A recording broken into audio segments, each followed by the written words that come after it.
Okay. I want to show you a couple of things with the Wudang hand weapons.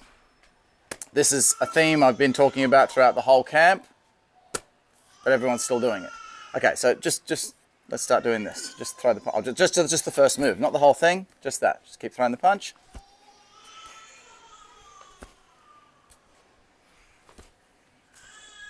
Do your side. One, and two.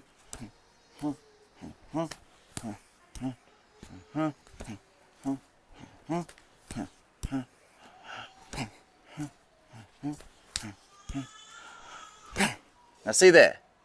Now I hit that relatively firmly, but it didn't go much. Okay, this is the same thing we've been talking about the whole time. This is a true punch.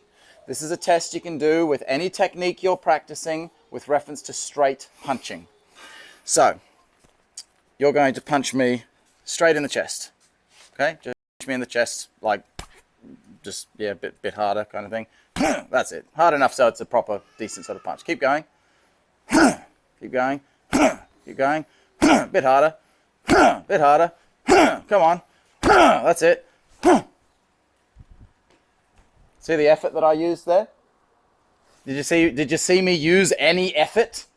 I just basically went, and his arm just glanced off to the side. That's what a straight punch deflection should feel like. When we first started, you were actually doing it very nicely. The first few punches you threw, because I was just doing this, you were just focused on just throw a punch, just throw a punch. And you weren't doing the tense thing. It was working very, very nicely. But then because I was actually expecting you to make the mistake and I was going to explain it straight away, but I was like, oh shit, he's not making the mistake anymore. I can't explain what I want to explain. But that's why I started rolling through the drill then. And because we then started doing the whole sequence, that's when your mind was on different things and your body started tensing up a bit. And so your punch was no longer a punch. I just had a guy, the video I put up yesterday, you saw me filming when you were wearing all the pads. And I was talking about this and hitting the actual pad. Someone commented on the YouTube clip saying, that's not an effective block because it's force on force. Now, I don't know why he couldn't see, because he calls himself Wing Chun something or other, so I assume he knows martial arts. I don't know who he is, but he's just a YouTuber. But anyway, he was saying, because if you hold your arm with a bit of tension in it, you see, yeah, okay, I can see where he's seeing that force on force. There is force on force there. There's only force on force there because you're not throwing a punch. In reality, as soon as I feel some kind of force on force, oh yeah, maybe I'll go somewhere else, and you'll adapt to something else. So whenever you look at something, like I always say, I've said it to you guys so many times, when you're practicing a drill, don't always assume that it's the technique, there's something wrong with the technique. Sometimes it might be the technique you're doing something wrong. But in the case of straight angles that are feeling a bit like, it's difficult, or I don't know, let's say I'm doing one of these type of techniques. So again, you're throwing that straight punch. See there? That's what it should look like. What? He's punching straight towards me. Huh. It should glance. That's what a slip block should feel like. There's no sense of force. I don't have to do anything. And I don't care how big he is, because his force is traveling this way. I'm essentially, even with that hinge bump, just sort of stop there. I'm basically evading it anyway. I'm off the center line. I don't even have to bump his arm if I don't really want to. But I'm bumping his arm more as a setup for what I want to do next, not so much to stop him punching me. Keeping in mind, because it's defense, we always use both. I don't ever rely, I'm not just going to rely purely on that. I will always rely on both. Get out of the way and put your arm up. We always have two lines of defense. But you can see there with that concept, no matter how much force he's punching forward with, you're redirecting it. You're not pushing against anything. If you start to feel that, if I just throw this punch, just do any kind of a sideways thing, right? All right. I'm just making this really obvious now where my arm's going. If he starts feeling any of that, exactly, he should do that. You see, he should adapt soon as he feels that tension, he shouldn't keep pushing through it. He should adapt and go the other way. And if I don't realize I'm always doing that, you should tell me. Because what will happen is, another good test you can do with your partners is, if I start doing this and you just keep doing the hinge, so let's assume he doesn't know any better. Now he's just thinking, oh, gee, this hinge is a bit difficult. It's very clunky. It's very force on force. At some point, just don't do anything. And I end up going like this because I'm not throwing a punch. I'm going to do it straight to the camera so other people can see. That's a straight punch. That's not a straight punch. In order for there to be pressure between our arms, I have to push out.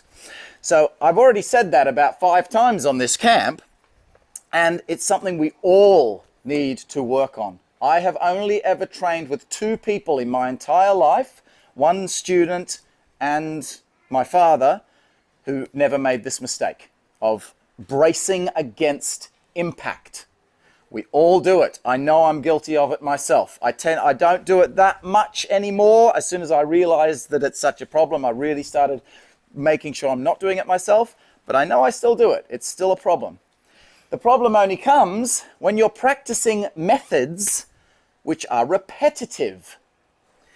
If you're throwing that straight punch, you start getting used to feeling impact here. So you start bracing against that impact. But if I start going block, block, block, now that's still repetitive. You could, in theory, still brace against that one and brace against that one. So for me, when I've trained any kind of drills, especially with beginners, to stop them getting into that bad habit of anticipating where they're going to feel the pressure through their punch, you go block,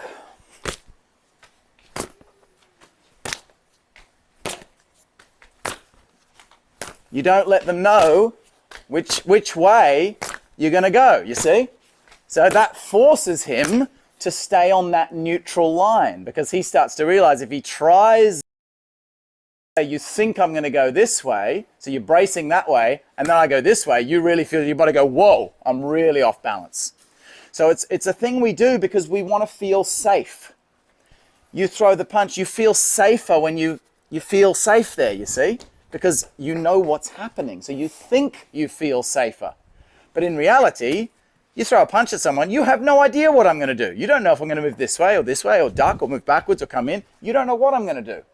So if you have an anticipation of one thing that I might do, and I do any one of the 50 other things, it's unlikely you're going to guess right. You see? So you don't want to, and actually, for that same manner, even if I guess right, let's say you just do a simple palm block across, okay?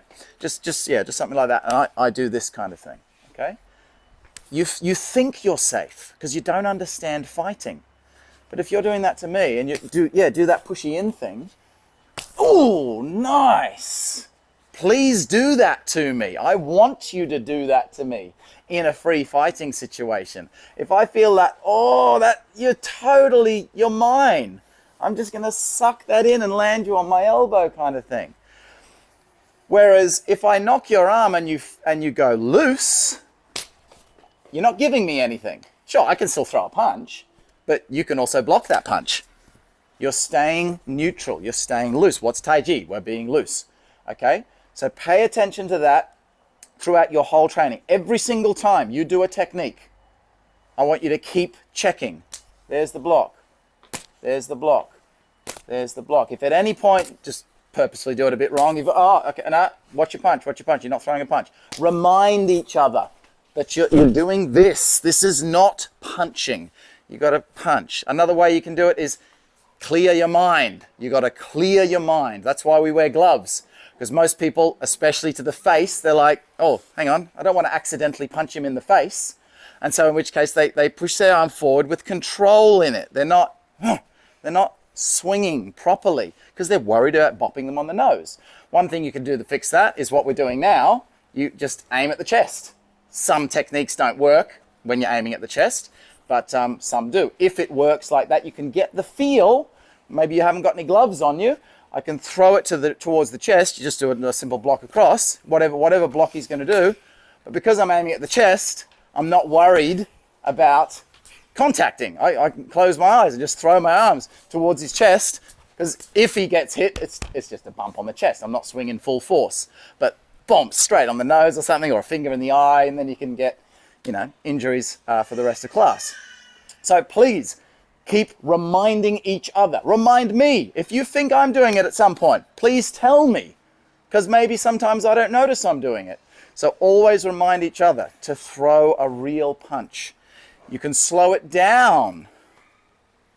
Slowing it down is more likely to make you not brace and tense up. So all these tips will stop you from throwing this. Boom. Throw your punch clean and proper, because I'm happy here. I'm happy here. Oh, I'm happy here. I'm not happy here by tensing up my arm. If he knows what he's doing, he can utilize that concept. Okay, so that's one thing.